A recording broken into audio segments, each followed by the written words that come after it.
इस वक्त पूरे देश में गोदी मीडिया के बड़े बड़े एंकर और एंकराओं ने अपने आंसू पोंछने शुरू कर दिए। गुल्लू, चुन्नू, तिहारी, मदारी, शीला, मुन्नी, चिंकी, पिंकी, सब के सब अब तक रोते बिलख रहे थे। बीते एक हफ्ते से पापा की नाक बचाने में लगे हुए थे। पापा मतलब इंडिया के पापा, पापा मतलब पात्रा के पापा, पापा मतलब टॉनिक वाले पापा, और पापा का मतलब 2014 में आजादी दिलाने वाले पापा। अब हरियाणा चुनाव का नतीजा अपने अंजाम तक पहुंच चुका है। कांग्रेस के पक्ष में जब शुरुआती रुझान आने शुरू हुए तब न्यूज रूम में बिल्कुल मातम पसर गया। एक हफ्ते पहले ही न्यूज चैनलों की एग्जिट पोल यानी भविष्यवाणी के बाद से ही चुनावी दंगल में मोदी जी की फोटो हटाकर नड्डा जी की फोटो लगा दी गई थी। मतलब जीते तो मोदी की जीत और हारे तो नड्डा की करारी हार। सुबह सुबह जब बैलेट की गिनती शुरू हुई तब पता चला कि बीजेपी का तो सुपड़ा ही साफ होने लगा। कांग्रेस के खेमे में जलेबियां बंटने लगी। कांग्रेस की बढ़त ने नागपुर से लेकर झंडेवालान तक का स्वाद खराब कर दिया। हरियाणा बीजेपी के बड़े बड़े नेता और मंत्री मैदान से साफ होते नजर आए। पर मामला सिर्फ हरियाणा में ही नहीं था, बल्कि टेंशन तो कश्मीर से भी आने लगी थी। लेकिन कश्मीर कई मामलों में उतना बड़ा मामला नहीं है जितना बड़ा हरियाणा है। उसे कश्मीर की तरह लेफ्टिनेंट गवर्नर के जरिए नहीं चलाया जा रहा। लेकिन जब हरियाणा चुनाव रिजल्ट का शुरुआती रुझान कांग्रेस के पक्ष में जाना शुरू हुआ, उस वक्त गुल्लू और तिहाड़ी तो कुछ कह पाने के लायक भी नहीं बचे। टॉनिक वाली आंटी भी बीते कई दिनों से लेबनान का राग अलाप रही थी। गोदी मीडिया के अफसराओं के मुरझाए चेहरे हरियाणा में भाजपा के दर्द को बयान कर रहे थे। कांग्रेस की बढ़त को देखकर जलेबी की खरीदारी शुरू हो गई। वहीं जम्मू कश्मीर से भी बीजेपी के लिए अच्छी खबर नहीं आई।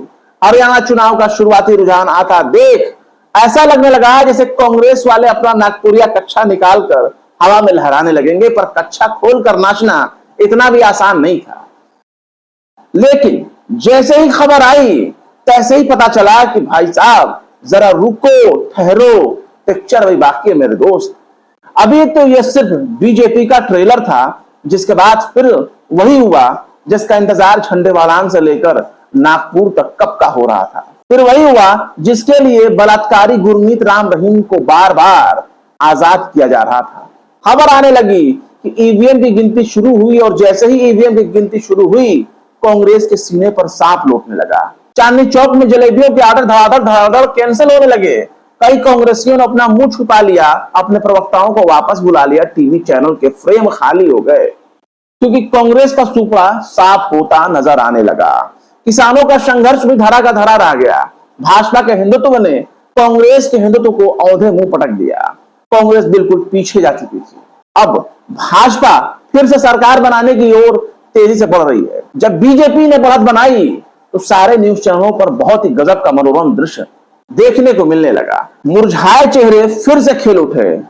फिर पापा की परियों ने चहकना शुरू कर दिया। टॉनिक का ऐसा एनर्जी कहां देखने को मिलेगा। अब दोबारा से सीन लेबनान से हटकर हरियाणा में आ गया। कांग्रेस वाले अब अपना माथा फोड़ने के लिए ईवीएम की भूमिका तैयार कर रहे हैं। शाम होते होते ईवीएम का बुखार सिर चढ़कर बोलने लगेगा और 2 दिन तक ईवीएम के खिलाफ बयानबाजी तेज हो जाएगी। शाम होते होते ईवीएम के चीरहरण का प्रोग्राम तय हो जाएगा। कांग्रेस के जिन नेताओं की जबान हिमाचल में मुस्लिमों के खिलाफ हो रही घटनाओं पर न खुल सका, अब उन नेताओं की जबान ईवीएम के मुद्दे पर खुलने लगेगी। कांग्रेस और राहुल गांधी आज से नहीं बल्कि बीते कई चुनावों से हार का ठीकरा ईवीएम पर फोड़ते नजर आ रहे हैं।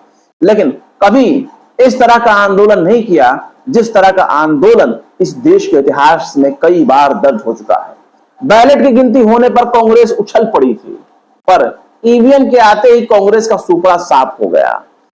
हम तो ये भी नहीं कहते कि ईवीएम बहुत ही पाक साफ है, पाक दामन है, लेकिन विपक्ष की तमाम पार्टियों ने इस ईवीएम के खिलाफ आज तक कोई भी एक बड़ा कदम नहीं उठाया जिसे जन आंदोलन में तब्दील किया जा सके। ना ही ईवीएम से चुनाव कराए जाने पर बाइकआउट का कभी ऐलान किया गया। इसके खिलाफ सड़क से लेकर संसद तक लड़ाई नहीं लड़ी गई जैसा कि पहले हो चुका है। हालांकि इसके लिए संघ ने अपने बरसों पुराने हिंदू मुस्लिम एजेंडा को चलाना शुरू भी कर दिया था।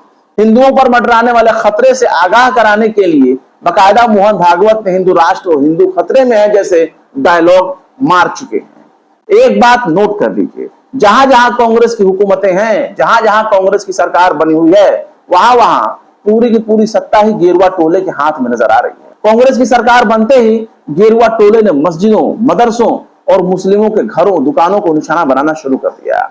इसे कांग्रेस के राज में हिंदुत्व की विचारधारा को दी जाने वाली खुली छूट के तौर पर देखा जा सकता है। यानी कांग्रेस मुस्लिमों के खिलाफ भाजपा से भी ज्यादा खतरनाक नजरिया रखती है। हिमाचल तो बस एक वानगी है, जहां जहां कांग्रेस की सरकार कायम है वहां वहां गेरुआ टोला पहले के मुकाबले ज्यादा आजाद महसूस कर रहा है।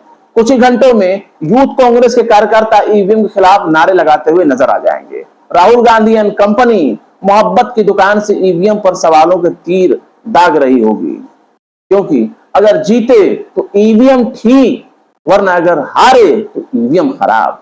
कांग्रेस को इस घमंड से बाहर आना होगा कि वो अकेले कोई भी चुनाव अपने दम पर लड़ सकती है। उसे क्षेत्रीय दलों की ताकत को पहचानना होगा, इज्जत देनी होगी। कश्मीर का चुनाव कांग्रेस ने गठबंधन में लड़ा तो वहां जलेबी बांटने और खाने की नौबत दिखाई दे रही है, वरना ईवीएम पर रोना धोना काम नहीं आने वाला। फिलहाल इस खबर में बस इतना ही। ये वीडियो आपको कैसा लगा कमेंट बॉक्स में जरूर बताएं। वीडियो अगर पसंद आए तो लाइक करें, शेयर करें और विवाद निष्पक्ष स्वतंत्र पत्रकारिता को सपोर्ट करने के लिए आप हमारे चैनल टाइम्स मेल को जरूर से जरूर सब्सक्राइब करें और हाँ, बेल आइकन का घंटी वाला बटन जरूर दबा दें ताकि आपको हमारे चैनल पर आने वाले नए वीडियो की नोटिफिकेशन फौरन ही मिल जाया करे। फिर मिलते हैं किसी और वीडियो में एक नई खबर के साथ। शम्स तबरेज को दीजिए इजाजत। जय हिंद। अगर अभी तक आपने हमारे चैनल टाइम्स मेल को सब्सक्राइब नहीं किया है तो जल्दी से सब्सक्राइब कर दें और बेल आइकन भी प्रेस कर दें।